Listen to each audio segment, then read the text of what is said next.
Assalomu alaykum.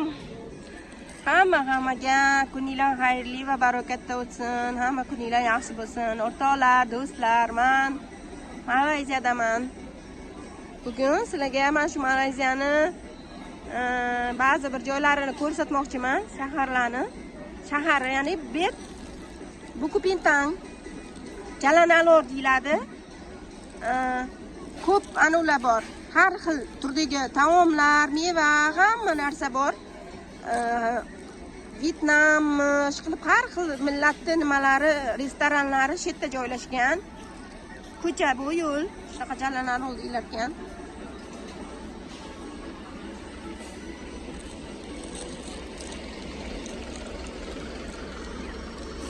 Menga ko'pchilik video qo'ying, yangi bozorlarga borib kiyimlarni oling, ko'rsating deyishyapti, lekin men Malayziyadaman o'rtoqjonlar, bora olmayman. Borganimda inshaalloh bir kun yana video olib qo'yaman.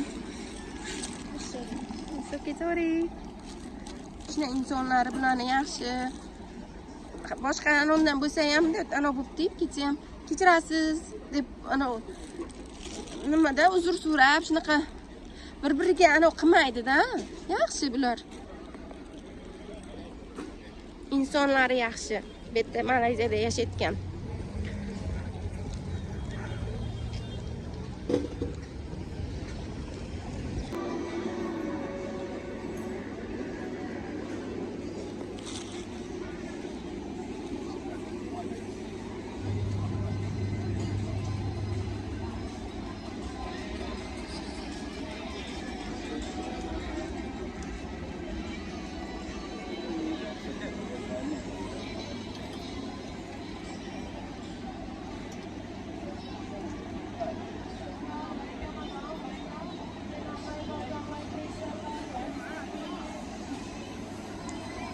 Birinchi marta kunduz kun kelishim. Ertaroq shashliklar. Halolmi, halolmas bilmayman. Qishbaqani bolalari. Krapchik. Bu onasi, katta bolalari. Katta onasi, dotasi desam.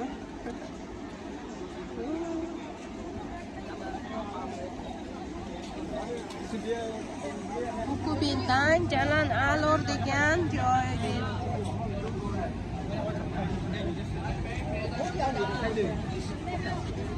Rosa ham turistlar ko'p keladi. Har xil millatga, har xil nima deydi? Nimalar, restoran ovqatlari, ya'ni kafechalari bor, mana shunaqa har xil. Halol ham bor. Halol emaslar ham bor. Bir kun bitta bloger, O'zbekistonlik bloger deya o'xshash bilmayman, studentmi kimdir keldi-da. Ko'rsatdi bitta ana Chinese oldiga borib, qurbaqasi sotilayotgan joyga borib, bu halolmi deyapti. Ko'rib turibdi-yu, kimligini musulmon emas, nima deydi?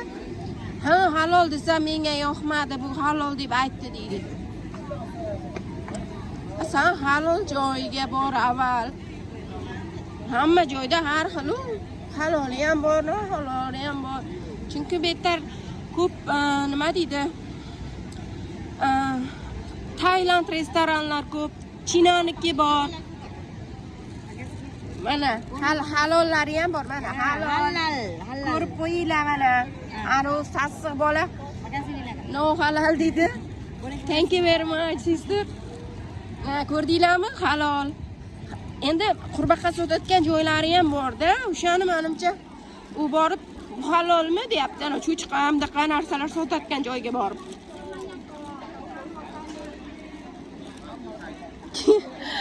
Instagramga ekanda u. Instagramga qo'ygan uni video qilib, keyin men yozib yordim. Sen jinnimisan sen? Unaqa halol emas joyga borib nima bu halolmi deb so'raysan. Kanishni halol deydi-da, ko'rib turibsan-ku dedim. Shu gapim yoqmasdan shunday cho'rniga chiqib borsa meni. Yo'qol oyoqqa dedim, yo'qol seni ko'rani bo'lib boryapmanmi deb.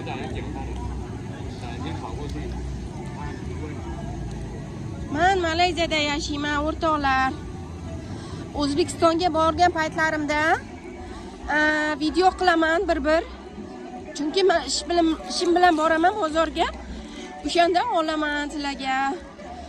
Ya'ni menga hech kim birov bir so'm berib, yo men YouTubedan pul ishlab unaqa foyda bir ko'rganim yo'q.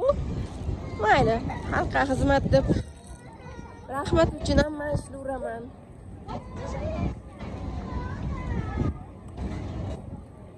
Ko'pchilik Abu Sahiyni qo'yganimda ko'plar yomon yozganda, kommentariyalar yozgan. Bek barakalar, o'zbek bozorlar ko'plar yaxshi yozib rahmatlar aytganda, rahmat singiljon, mayli, shuncha bizga ko'rsatibsiz, rahmat degan.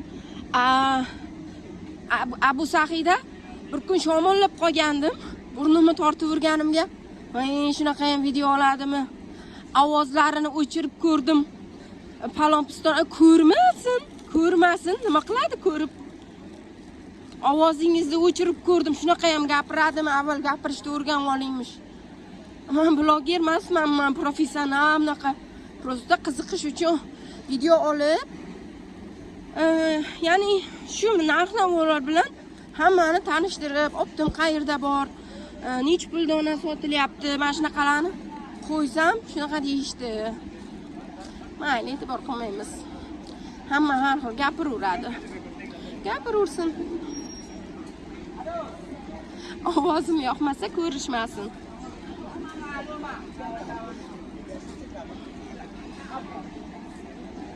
Kechqurun rosa bu yerda odam ko'p bo'ladi, do'stlar, o'rtoqlar. Mana qaranglar. Qulupnika mevalarni ana unda qotirib qo'yibdi. Shakarli quyonda. Anor, bitta anor rosa qimmat, donasi 12 ringgit bitta dona. 4 ringgit bo'ladi, $1. Endi hisoblab yuboringlar.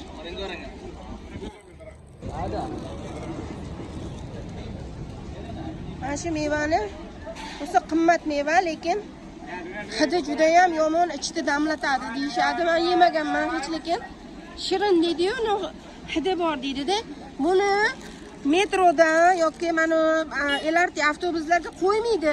Rasmlarini ham qo'yib qo'ygan. Mana shunaqa yegan bo'lsang chiqmagin, mumkin emas deb qo'ygan. Hidi bo'lsa kerak deb uni bilmadim. Lekin men yeb ko'rmaganman hech. Bunaqa taomlar, Xitoy taom shekilli bu. Mantilar qilishyapti, qovurilgan nimalar pishirishyapti mana.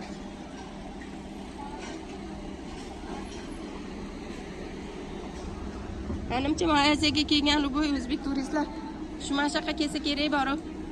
Bu Ko'pentang Jalan Alor degan joyi deb. Ko'p turistlar keladi, ya'ni hamma joydan.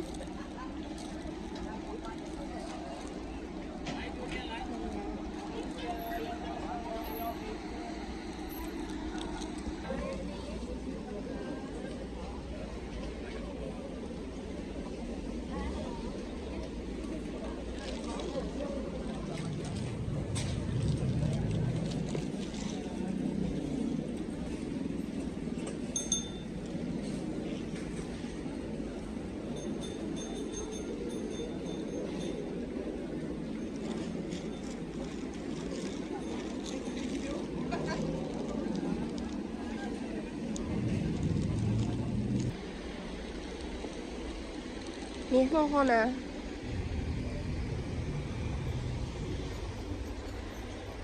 Bir narsa ko'rsataymi sizlarga, o'rtoqlar. O'zbegim restorani. Ya'ni O'zbekistonlik o'zbek restoran ochilgan. Jalan Alorda joylashgan. Shundoq Jalan Alordan yurib kelsa, Kingston degan gostinitsani mana shundoq yo'ldan o'tiladi mana. Restoran O'zbegim. kelayotgan, kelmoqchi bo'lganlar, agar o'zbek taomlarini yemoqchi bo'lsalaringiz, bemalol kelishingizlar mumkin. Bu restoranni egalari o'zbek millatli ayol, juda ham yaxshi ayol. Dilfuza opa ismlari. Ichida har xil nima o'zbek taom nima kerak bo'lsa, hammasi bor. Salat, deysizlarmi? Hamma narsa bor. Ichlari ham shunaqa zo'r. Men hozir kirmayman. Aylanib yurdim, prosta yonimdan chiqib qoldi o'shanga. Yonimdan chiqmadi, bilardim o'zi shu tarafga ketayotgandim shunga. Video olib bir ko'rsatib qo'yay dedim. Mana kelishinglar mumkin. Agar topa olmasanglar, masalan, nimalarida Instagram orqali topsanglar bo'ladi. Instagramda O'zbegim restorani deb yozsalaringiz chiqadi.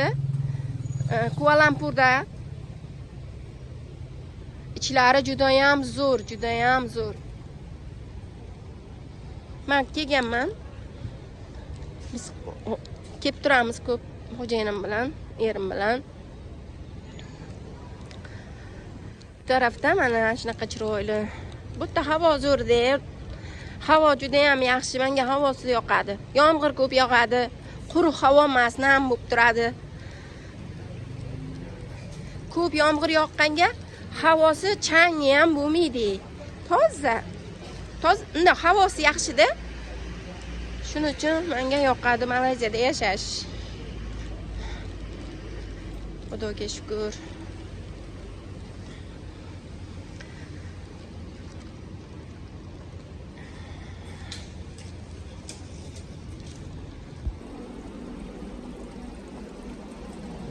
Baliqlar. Qaranglar qanaqa chiroyli baliqlar. Bu masaj xona. Spa ya'ni. Bu yerda ko'p spalar bor, juda ham ko'p.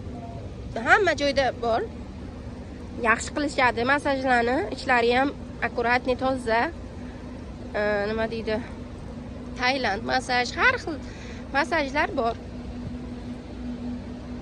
Narxiga qarab bemalol tanlayverasizlar.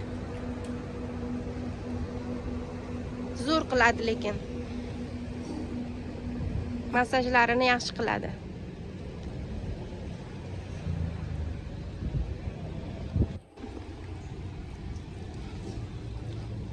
Aylanib yuribman.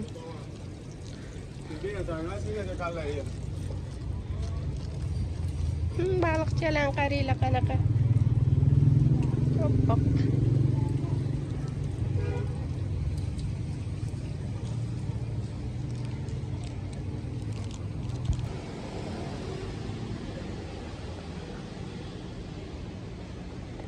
Kunduz kun juda ham yurish issiq bo'lmaydi.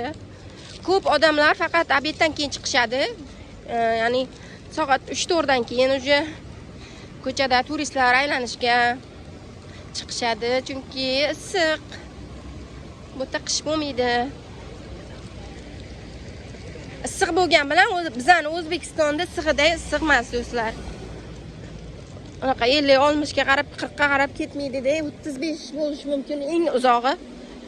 O'shanda ham ogohlantirib, voy 35 bo'lyapti, 35 bo'lyapti, o'zingizni ehtiyot qilinglar, ko'proq suv ichinglar, salqin joyda yuringlar deb SMS qilib ogohlantirishadi nimalarda? Televizorlarda, ya'ni yaxshi. Har kuni masalan 30, 31, 32 mana shunaqa graduslikda issiq bo'ladi. Ko'p yomg'ir yoqqanligi sababli ko'pincha salqin bo'ladi-da. Bunaqa juda ham bizda O'zbekda issiq emas. Bilasizlar, bizani O'zbekistonda issig'i juda ham issiq, sovug'i juda ham quruq sovuq, ya'ni yog'maydi. Yomg'ir ham bu yil qachon? Kechami? Yo'q, shu haftami? Uydagilar bilan gaplashgandim, yomg'ir yog'yapti, yomg'ir yog'di dedi-da. O, dedim. iyunda. Iyunda qanaqa qilib yomg'ir deb malades debman. Yomg'ir yog'sa yaxshi-da, baribir havo tozalanadi. Yaxshi bo'ladi. Lekin mana shu Ko'pentang degan joyi bir xil joylari bor. Toza emas, sassiq bo'ladi. O'shani boya ko'rsatib o'tdim-ku, o'sha joylari. Ko'p restoran borligiga ham bilmayman, undan aniq qilmaydi-da. Qandaydir hidi bo'ladi. Boshqa ko'p joylari bor, chiroyli, toza. Masalan, ko'p bu yerda juda ham Keltavr bor. Mana, ana shuni oti Keltavr bo'ladi.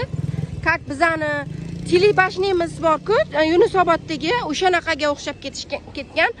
Uni ham ichida har xil nimalar bor, tepasida restoranlar, muzeymlar, baliq akvariumlar, hamma narsa bor. Kelsisi buni orqasida, ana Kelsisi egzak minora.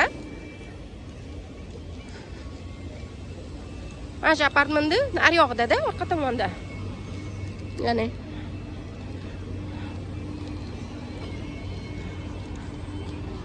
mana shu taraf, bu taraf polniy masaj.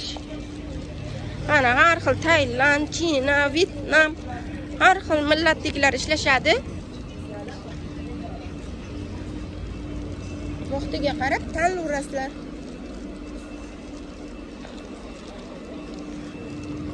Ya'ni ham joylarini bunday qarab ko'rib, o'zingizlarga masalan yoqqan joylar, men o'zimga yoqqan joylarni har doim tanlayman.